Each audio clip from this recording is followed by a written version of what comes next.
Hello, everyone. Welcome back to another week of the European Tour Picks and Bets on Mayo Media Network. I am Skylar Hoke. Tom, how you doing? Yeah, well, good. I'm looking forward to a good stretch of golf now, the Irish Open, Scottish Open, and the Open, which I will be able to attend thanks to it being a research event. So I'll make sure to touch Guido's hand for you and not wash it. And when we eventually meet up on the stateside, I'll stroke your face. Please do. That's T13 at the Travelers Championship, Guido Migliozzi. So he played literally as average as you could, and he just is one shot short of getting into the Rocket Mortgage. I mean, Guido is his average now, man, is just right there where you're going to be fringe top 10 each week. It feels like that means that betting odds when he comes back to Europe are probably going to be sub 30 to 1, which we're going to have to do some convincing to get you on him. But no, let's get into this 3-week stretch. You're exactly right. This is probably the peak of the European Tour, I think, this midsummer stretch where we get 3 in a row. Next week's field is incredible as well. So, we're going to be playing for the Irish Open at Mount Juliet Estate. It's almost been 2 decades since we have seen this course last played when Tiger Woods and Ernie Els were up here on WGCs back in the day. I know you have some links for the course, Tom. Any other thoughts that you have for this week? Yeah, I mean, it's not typical of the Irish Open. We get these courses every now and then in the Irish Open rota where they're not kind of links tests. So we're not, everyone kind of calls it this 3-week stretch of linked golf, and this isn't. It's a Parkland course, 7,250 yards, not massively long, not ridiculously short either. It's just pretty well standard there. You mentioned the WGC where Tiger and Ernie were. You look at that leaderboard, and a lot of guys have played really, really well. So initially it was Loch Lomond in the Scottish Open, so from 2000 to 2010. Then in Qatar, and also, Qatar and the Scottish Open, where they kind of stick out a lot. And Cran-sur-Sierre, which is European Masters. So you've got 3 courses there that really don't look anything like one another, really don't sort of fit in. And the kind of concern is that they're all just the best guys. I mean, look at that leaderboard, and they're the best guys in the European Tour, best guys in the world, and they link really well. But you've got to go with what's in you. So yeah, Qatar up until 2020 and beyond, Cran-sur-Sierre for the European Masters, and the Scottish Open up until 2010. So if there are any guys there that kind of fit into those courses, a guy that we've been talking about constantly, Eduardo Molinari is the last person to win at Loch Lomond.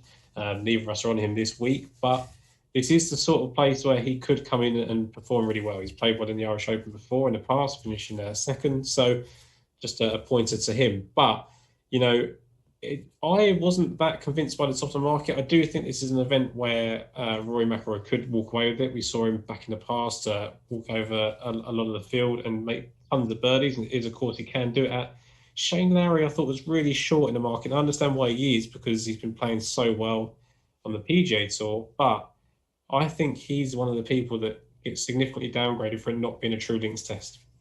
Yeah, I can absolutely see that. And we do come off of a winner of Victor Hovland last week, a short, arguably the favorite in the field, plays, decent golf for, about 54 holes and puts himself in a position after going really low on Saturday to just kind of cruise control on Sunday. So, again, those type of events rarely have you seen either of us betting these guys up there. So I am in lockstep with you on Rory and Lowry. I am intrigued though when we go a little bit deeper, and I do want to mention, just came out before this, Robert McIntyre did have to withdraw contract tracing. He was in contact with somebody who tested positive. Looks like it should be just this week, and he can be back for the Scottish, which is huge. Ready for him with that big stretch. So that does knock out a golfer who was sub 30s. But there are 2 in this range that really do speak to me. And I'll start with the one that's seeming to be very popular. If you're on Odds Checker this morning, sea of blue next to him.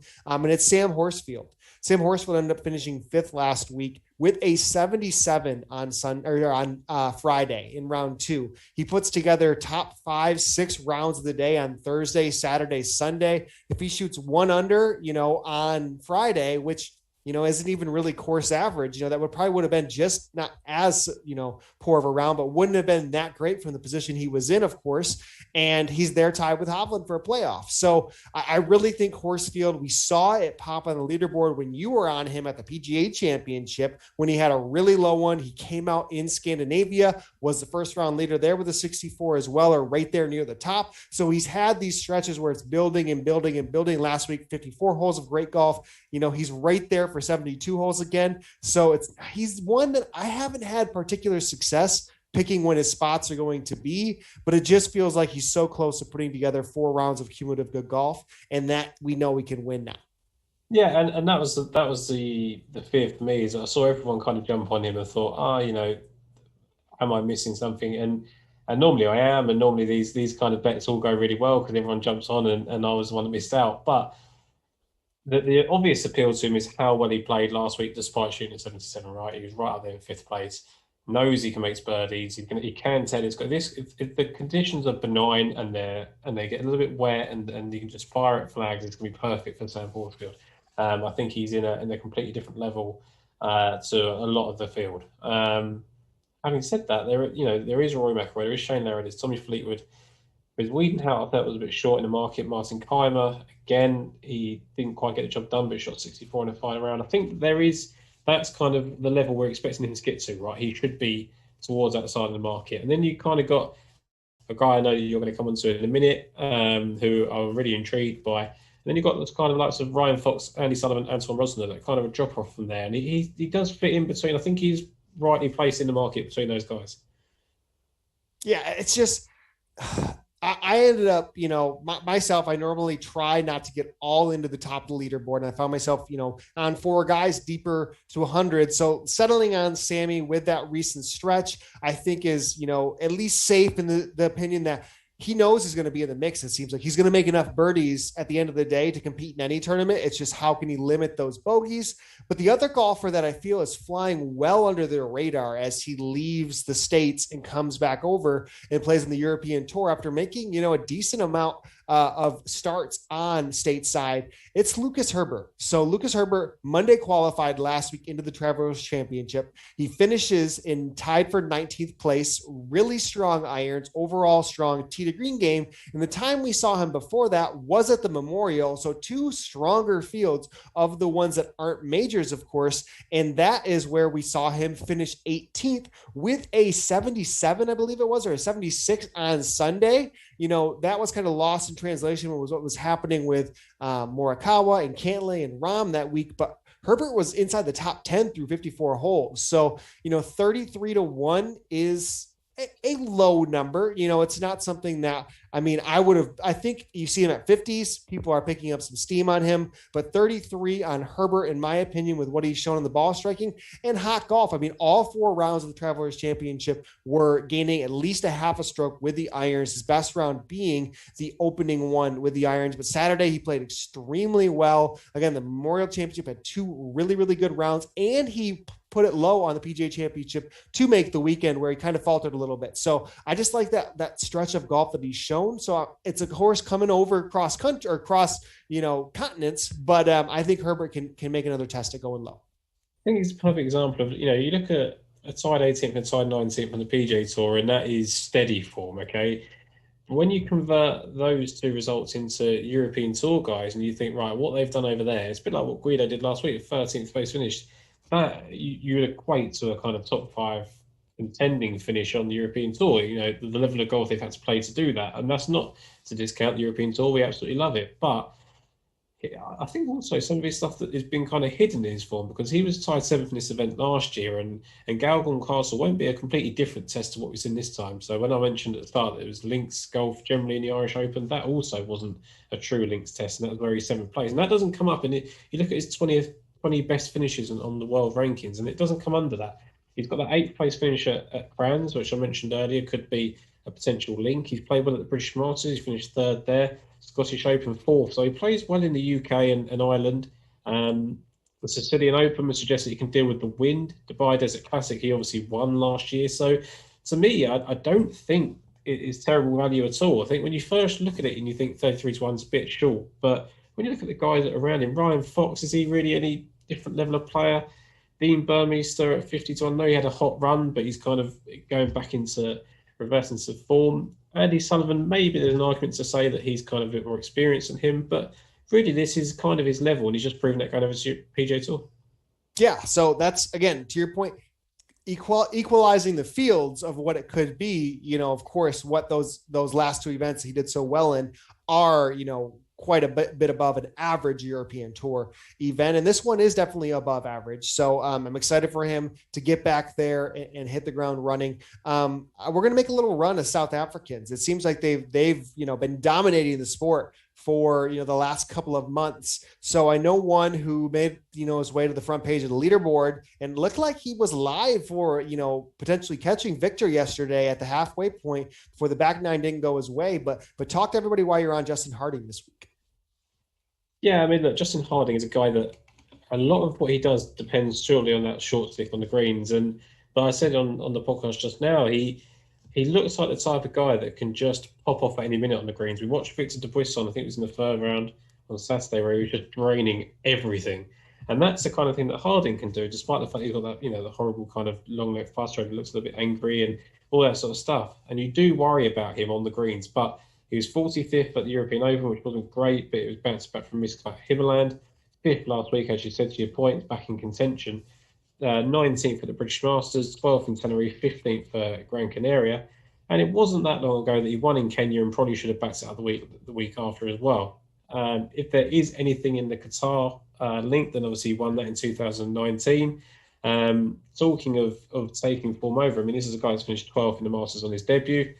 That was after a really hot run of form. He's not quite at the level at the moment, but again, if there's anything in that Qatar link, then I think he's really well placed. And I actually think that 55 to 1 and better in some places is decent value for a guy that we know has got the ability to win this standard. Yeah, I love the pedigree of winning on tours, whether it is across the world. Sunshine Tours was really where Harding, really cut his teeth, and he was winning at a really extreme clip there, and it just carried over. It didn't seem like it was anything when he got in contention in Qatar. I remember that victory well, just sinking putts all back nine, coming out almost being the first round leader at the Masters. That stretch of golf, and it is under the radar enough right now that you are getting the odds to somebody who is in what I would view as quite solid form from just paying attention to leaderboards and potentially maybe throwing rounds away a little bit at the end like we saw yesterday. But that doesn't mean, a few strokes here or there couldn't have been significantly different. And that would have been a decrease in odds more than likely for someone like Justin Harding. As we go on, I'll start with the other South African that I am on. We also have another one that we are both on. So I'll go first with Daniel Van Tonder. We talked about him at length about his performance at Kiowa.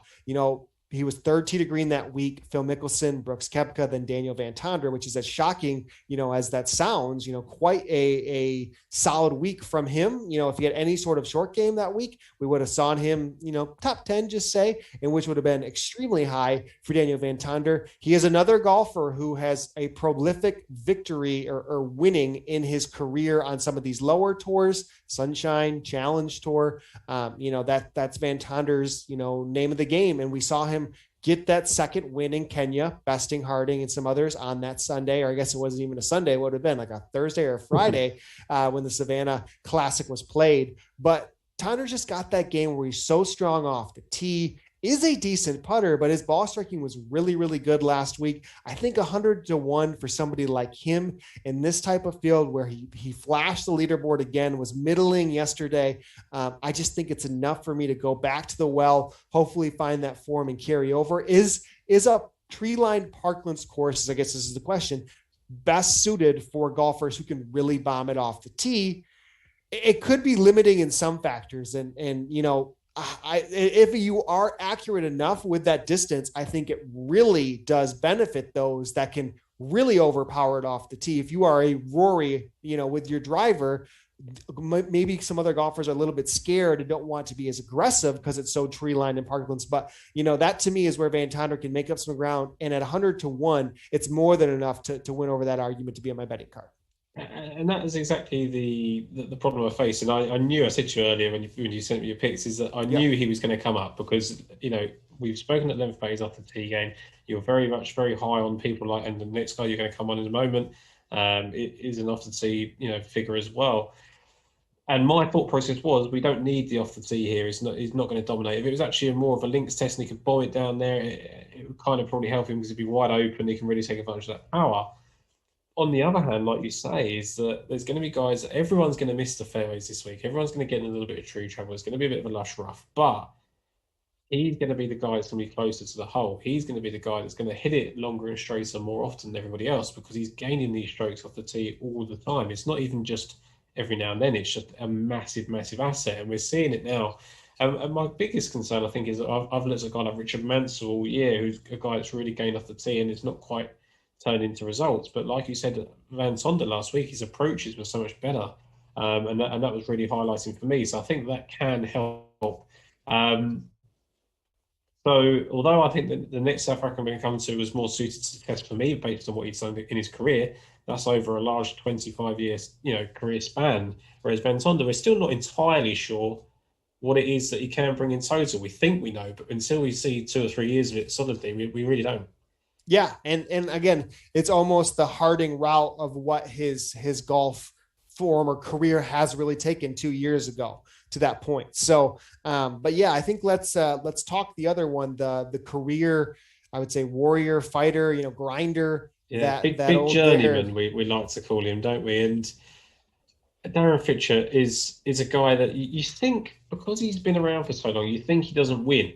And he has, he's won 5 times on the European Tour. He's won a bunch, elsewhere. And his first, and between the years between his first and last one, it's like 16 years apart. So he's been doing it for an awful long time. He hasn't won the European Tour since 2017. But as we spoke about earlier on in the season, and we've had a couple of heartbreaks with him already, is that his iron game has just been absolutely superb. I mean, he was 5th in both approach and tee to green last week.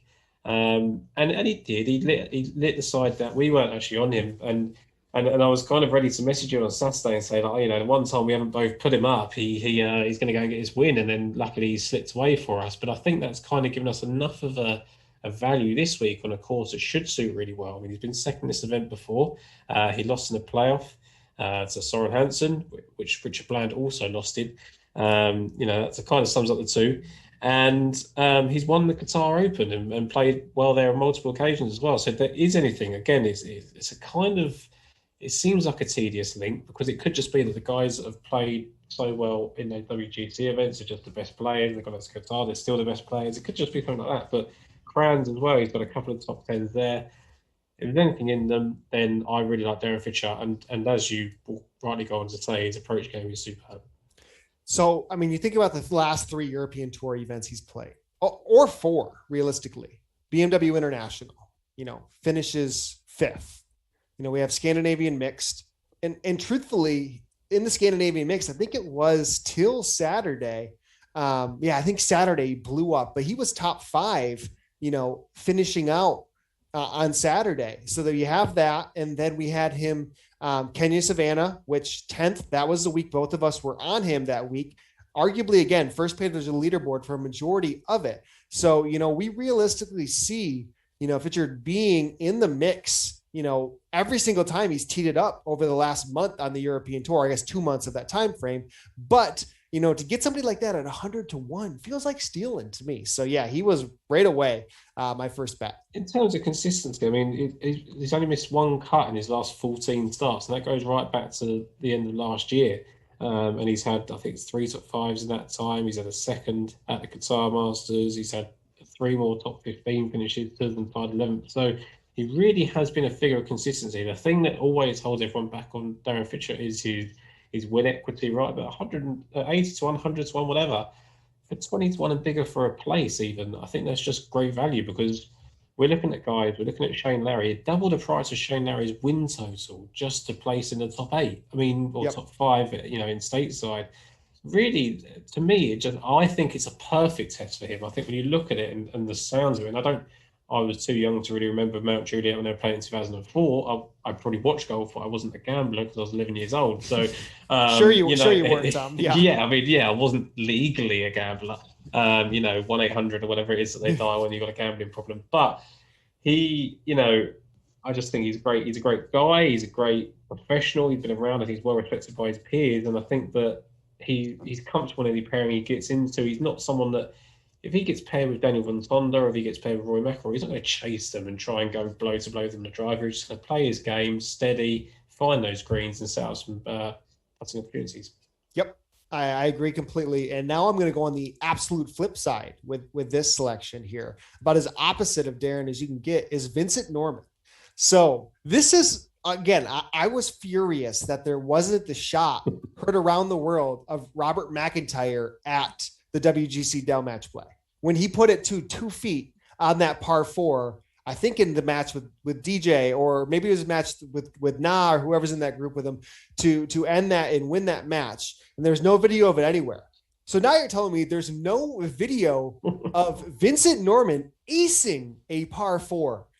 Like it was nothing, you know? I mean, I think there was like a little tweet afterwards potentially, but it went hours without communication unless you were on, Bet365 tracker going through somebody who was in 30th place. You wouldn't have noticed the albatross, off the tee, which also happened on the ladies' European Tour too. There was 2 of them over the weekend, which is just incredible. As that, I think it's happened once or twice on the PGA Tour.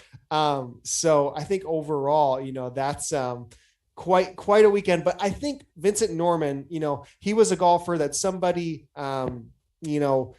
you see make the appearance as an amateur, maybe the Matthias Schmid types who kind of struggle out of the gates. And then after a few missed cuts, they might get going. And like we saw Schmid on that front page of the leaderboard last week, it took him a couple missed cuts and some, blows to get through it. Now, Norman has done the opposite. We see him 12th Scandinavia, which to me, that event was hard to really understand what a 12th place finish in a weak men's side of it combined with the women's. Okay. But then he goes out and finishes tied for 5th at the BMW International. He went to Florida State as I think it was a grad transfer. I think he spent his last year there after going to college in Georgia, was quite strong, with multiple victories in his collegiate career. But his off the tee game that he has displayed, leading last week off the tee and tee to green, leading off the tee in Scandinavia of the men's side, he just really has a unique skill set that, to your point, could it be limited here or could it just be full go? I am going to be 50 yards ahead of everybody else and hack it out if I need to from a weird angle and then just get up and down from the green, because that's what I was worried about is his around the green game and putting. His around the green game specifically wasn't very good 2 weeks ago. It was excellent last week. And, you pair that together to get that short game at, a bigger test, but the numbers stayed the same. So I'm willing to go back to the well at 101 for him. You always like a Scandinavian in these opens, Scottish Open, Irish Open, the Open. You always seem to see a Scandinavian go out there, and I'm going to come up to a long shot one later on. But Vincent Norman did not win a car for acing a par 4. So if he had made the ace on the par 3, he'd have got a BMW. He is literally, they have made him, to add insult to injury, there's no video of him making this par 4 ace. So they've got a sort of half-arsed tee shot of his in video. And then they've made him stand in front of the car that he did not win with a bottle of champagne that he was given for making an ace on a par 4. I mean, I tried to tag on Instagram to say, just give him the car. It didn't work. I don't know quite how upsetting that would be to go, I've just made an ace on a par 4, but I didn't get it because 150 yards would have been better off. Absolutely insult to injury. And I don't know what that gained him in terms of whether it would gain strokes off the tee or gain strokes in approach. You'll know better than that. But 100 to 1, again, a bit like Daniel Van Tonder, is we don't know exactly what he's going to be in 2 or 3 years' time. We know what he can do now, and we know he's really, really impressive. And look, this is a field where there's a question mark over a lot of the top of the market, I think. I mean, Rory's playing some good golf again, so he could easily walk this. If he does it 11 to 2, not too worried. Shane Lowry, I think, prefers a different test. Tommy Fleetwood hasn't been Tommy Fleetwood for an awful long time. Christian Wiedenhout is too short. Martin Keimer is too short. Sam Horsfield, you've spoken about. Bob McIntyre is now out. And then you spoke about Lucas Herbert. I think there's a lot of, Thomas Dietrich, Thomas Peters, Jason Scribner, Lauren Cantor. These are all guys, yes, they've got to be well respected, but there's no reason to jump on board. Rasmus Fogard has been a guy that was really, really popular last year. Two wins. gone off the boil and Vincent Norman's double the price. While he's on this hot run of form, we don't need to know whether he's going to be good in 5 years' time. If he's good now, while he's 100 to 1, it's a good time to get on board. Yeah, and he's now officially a pro. Last week was his pro debut. He went out amateur the week before, so now he's playing for money. He's playing for his potentially European Tour card as he continues going, as there's not the Q school. So he's going to need to Buy take himself a advantage. BMW if they're not going to give him one. Hey, I love it. I love it. I don't even know if they gave Newtonen anything on the ladies European tour. They need to get a double BMW Yeah. for the double eagle or what the albatross as I like to call here in the States. But so if we go through, I have one more long shot. I know you do as well. You might have another duo down here, but who sticks out to you a little bit down the board? So I have got Eddie Pepperell. Now, he is a guy, and he's going to be well popular this week because he performs incredibly well when he goes to UK and Ireland.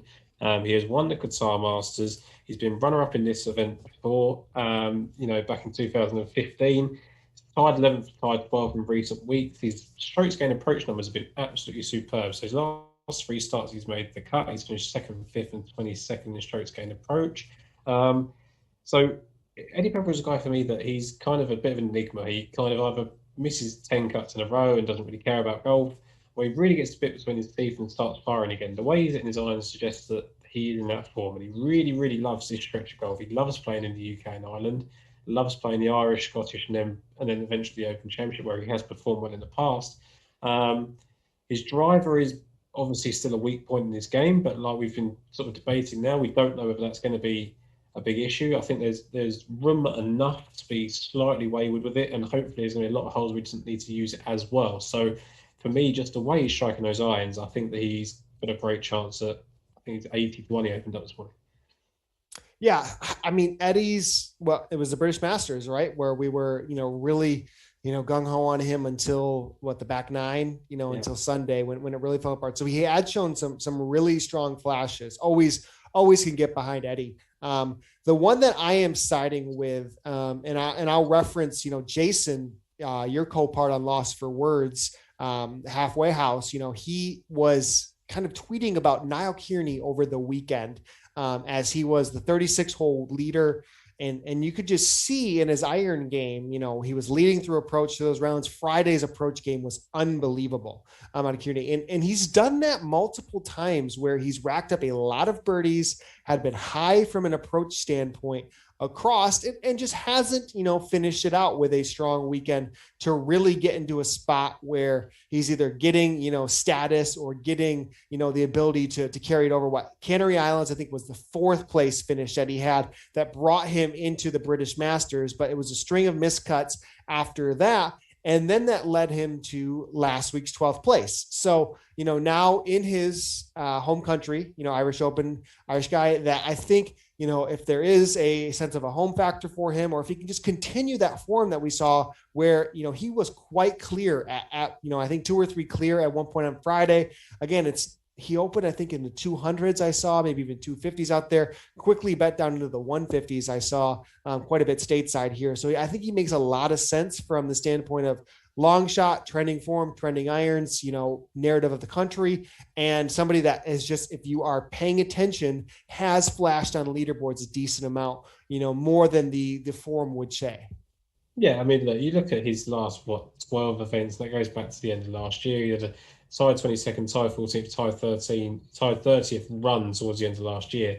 And then, like you say, you just mentioned the Canary Islands where he shot 61 and finished tied 4th. He was tied 21st in Gran Canaria 2 weeks before that and tied 12th last week. I joked with Jason when he said that, he's been making birdies in a bunch. I said, yeah, he's just got to stop making bogeys now and he'll be fine.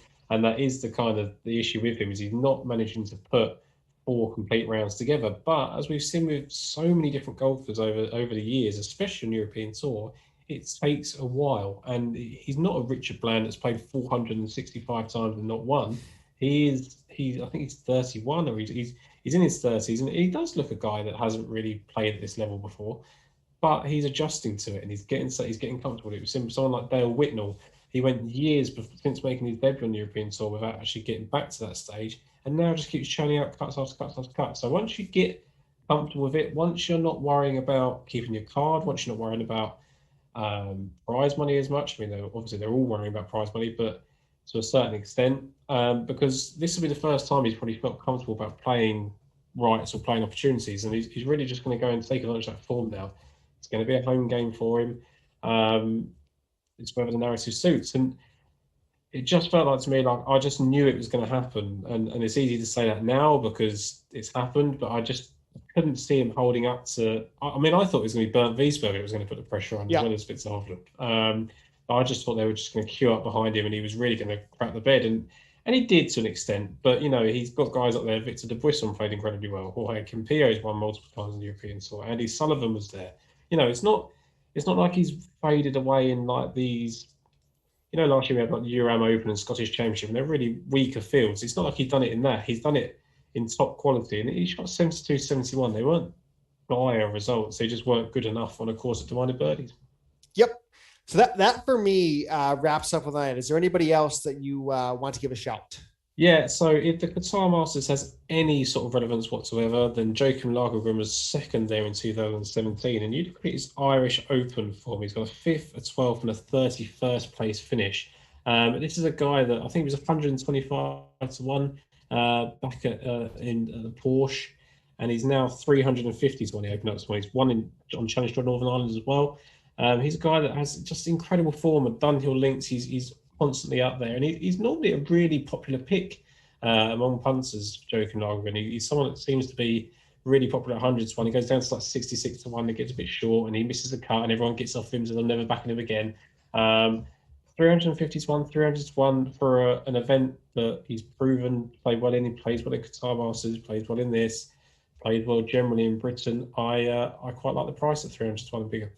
And he can find that short game. That putter gets real lights out for time. So yeah, I enjoy when he's hunting leaderboards. So that for me puts a bow on the week. We're really excited, like we talked about, a 3-week stretch of some real high quality events. Scottish Open coming up next week, and then of course the Open Championship right on there. And next week's field is really strong. We get a mix of the PGA Tour guys coming over. Will Zalatoris playing, excited for that. And again, if you want the audio version, please feel free, rate, review, subscribe. You can find us daily fantasy sports picks and bets, the mix on all the different podcast platforms. That would be huge for us if you prefer that, to listen to us each and every week as we'll be delivering these European Tour shows for you. We really appreciate the support. So Tom, can you run down that betting card one more time for me? Yes, I've got Justin Harding at 55 and 60 to 1, Eddie Pepperell and Darren Fitchart around 80 and 90 to 1 mark, and Joachim Lagergren as well. And I really do like your two guys at 100 to 1 at